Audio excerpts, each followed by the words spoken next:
Syphilis? Syphilis. This is a skull here at the Bone Museum that had syphilis, but it looks perfectly normal, so how do we know? If we turn it around, you're going to notice these rounded lesions called Kari sicca, which are indicators of syphilis. But what even is syphilis, and why does it do that? Let's take a look. Syphilis is a sexually transmitted disease caused by the Treponema pallidum bacterium, and it works in 3 stages.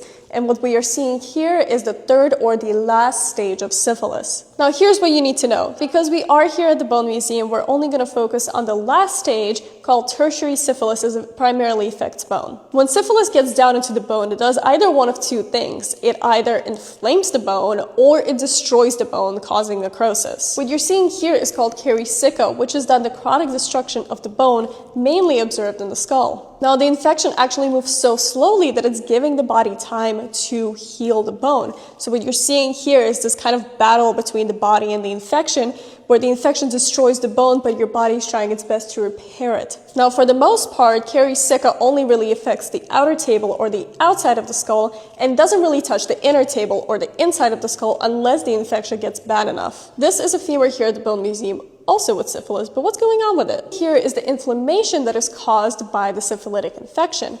Now, you have a membrane around your bone called the periosteum, and when the periosteum gets irritated, what it will do is it will start laying down new bone. Now, the syphilitic infection at that point had been in the body for so long that it starts irritating that periosteum, and the periosteum will start laying down new unhealthy and brittle bone. You can see these lesions and holes here within the new bone that almost look similar to the Kari sicca. Now, an interesting thing to note is that syphilis will usually actually spare the articular surfaces, and we can see here that the inflammation and the enlargement of the bone doesn't actually start until a couple inches down the shaft. Because these pieces are so invaluable to medical education, the Bone Museum had actually sent this piece out to bone clones to get cast. So while the original is housed here at the Bone Museum, medical professionals are able to purchase a cast of it to teach their students the effects of syphilis. We believe that everyone has the right to study osteology, but we also know that not everyone can make it to the Bone Museum, so with this we are helping democratize osteological education. And the cast will also be available for purchase at our gift shop here at the Bone Museum, and proceeds go towards better preservation of our collection. So if you enjoyed this video and you learned something new about syphilis today, make sure to like and follow for more.